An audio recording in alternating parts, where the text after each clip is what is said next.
everyone, let's learn with me, Debi Gracelia Putri.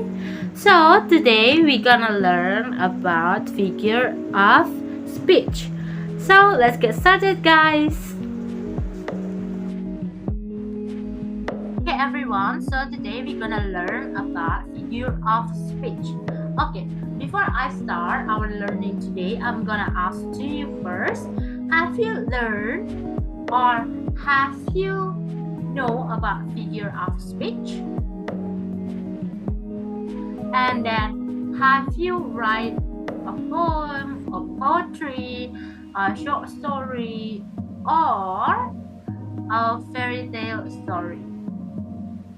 Okay, everyone, this figure of speech often we use when we are writing a poetry, writing a poem, writing short story or something like that. So today we're gonna learn about figure of speech.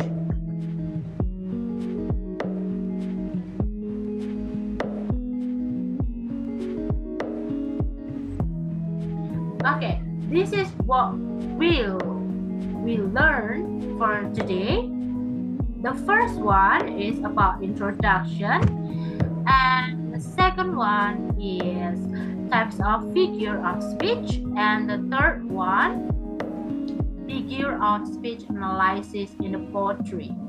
So let's go to the first one.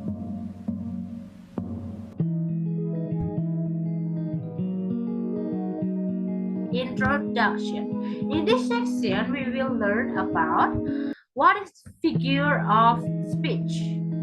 Okay? Do you know what is figure of speech? Please think about it. I'll give you time. 5 seconds start now. 1, 2, 3, 4, 5. Okay, let me explain to you. Figure of speech is an expression of or figure of speech used for literacy needs, both oral and written. Figure of speech serve to beautify words in English, which are usually used to write poetry, rhymes, prose, headline news, short story, and etc. Okay, and the next one we're gonna learn about types of figure of speech. Okay, we know that figure of speech in bahasa is majas, yeah, but in English we usually call it as as figure of speech, and there are several types of figure of speech, and I think we are often meet with this type, but maybe we don't realize and we don't know what kind of this figure of speech, right? Okay, let's get started. The number one is personification. Have you heard about personification figure of speech? Personification is a type of figure of speech that gives life to inanimate object. What does it mean? The point is that the sentences used in the sentence give a picture of the object as if the object is alive. Okay, I will give you some example in here. The first one is the flower nodded, or in bahasa it's mean bunga mengangguk. And then the second one is the snowflakes dance. And then the thunder crumbled, the fog crept in, the wind howled. And then the next one is about similar. What do you think about similar? Have you heard about it? Okay, let me explain to you what is similar. Similar is a figure of speech that compares or presupposes something or an object. Sometimes similar likes to be equated with metaphors, which also have form of comparison. But actually, similar and metaphor have a different characteristic. Okay, the main characteristic of similar in the sentences, it will be used words like as or similar to. For the example, as slippery as an eel. In here there are words as. So we know that the sentences have similar figure of speech.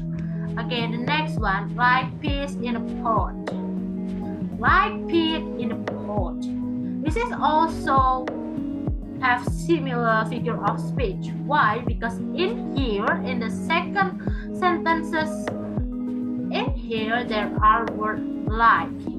Okay, and the next one, as blind as a bat.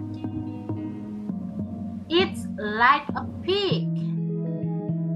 As wise as an owl. Okay, that is about similar. Let's gonna move to the hyperbole.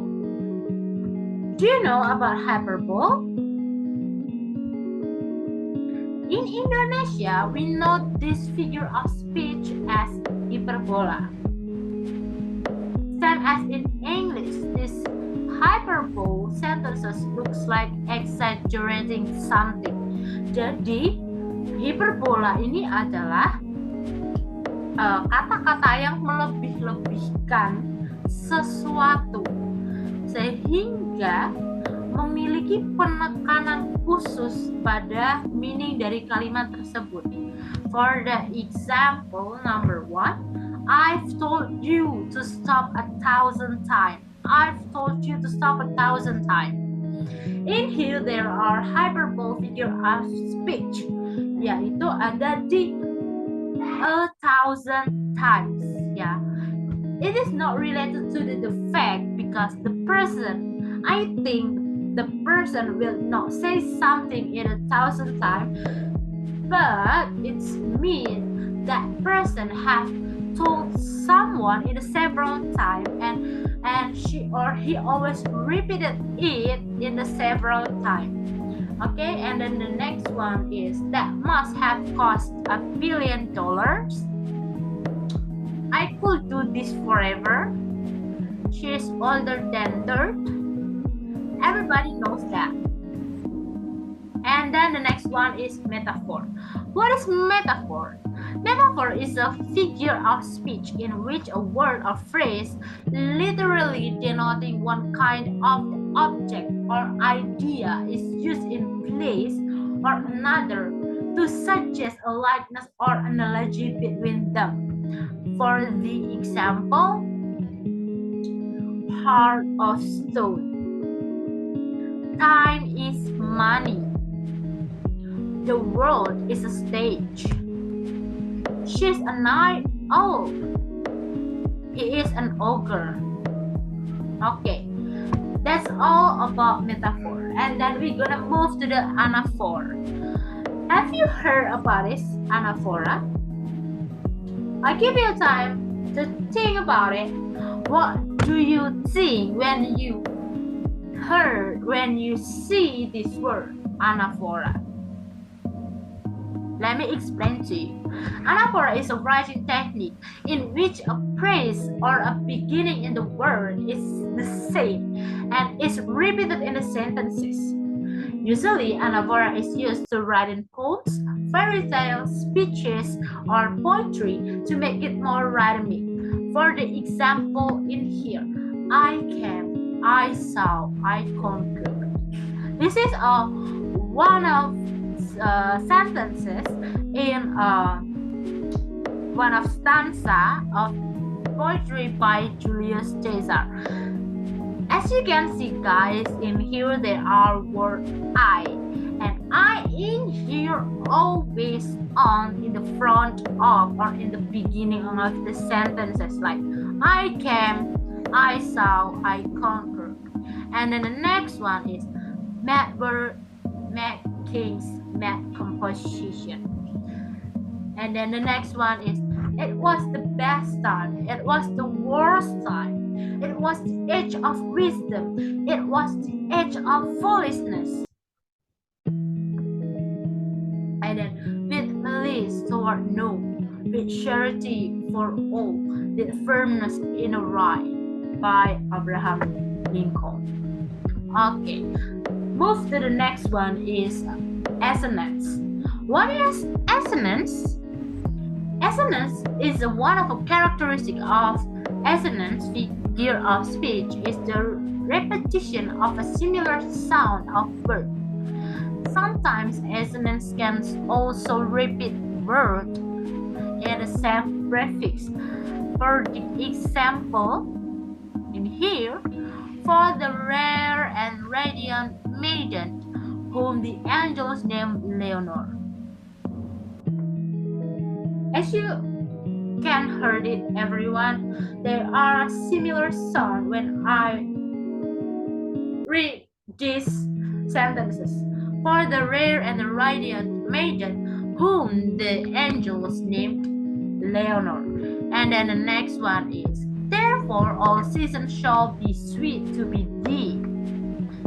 And the third one example, from what I tasted of desire, I hope with those who favor fire. And then, oh, here, old Triton blow his breathed horn. And then uncertain rustling of each purple curtain. Okay, that's all. Some example of assonance. And we're gonna move to the synecdoche. What is synecdoche? Synecdoche is a word or term used to represent all things. Okay, let's see the example in here. The first one is wheels. Wheels in here is a representative for the mention of means of transportation such as buses, cars, truck, or something like that. And then the next one is plastic. In America, there is a plastic term to refers to a credit card or debit card. And then the next one is chalk. Chalk in here used to refer any soda. And then heaven. Heaven in here is a representative for a beautiful places that in this world. Okay, and then the next is onomatopoeia. Onomatopoeia is a figure of speech that specifically writes the sound of something. For the example,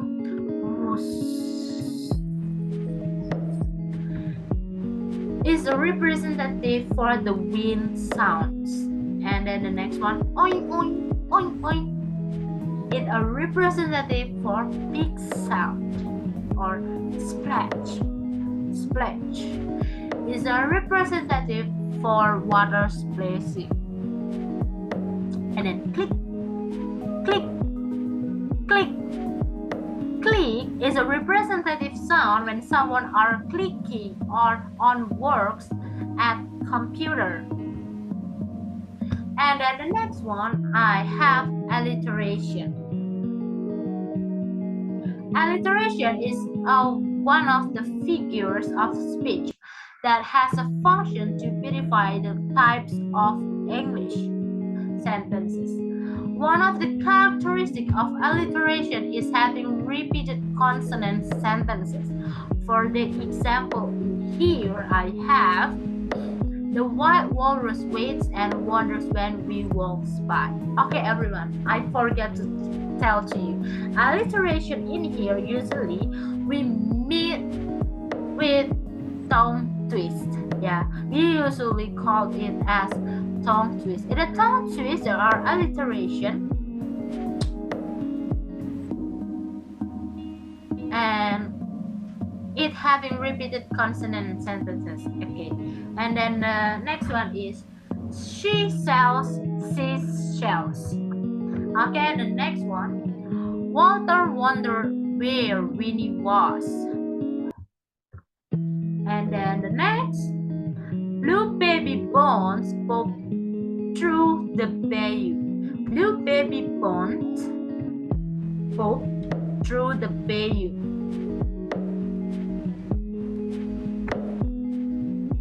Okay, and the next one, Nick needed new notebooks. Nick needed new notebooks. And then the next one, Fred fried frog's legs on Friday. Okay, everyone, we're gonna move to the next. In here, we will try to analyze this figure of speech there are in the one of poetry that I will give you in here. Okay, let's start it, guys. Here I have a poetry and the title is The Cry of Nature. Okay, before I start, let me write it first. The sun is smiling with splashing water dancing, chasing with the butterflies. Okay. In here, everyone, in the first stanza is using personification speech figure. Okay, why? Because every object I mentioned in a poem seems act like a living creature. For the example, the sun is smiling, and then splashing water, dancing, and chasing with butterfly. Okay, move to the next stanza. Far away, the mountain is visible. Her back is red, not as green as before. In this stanza,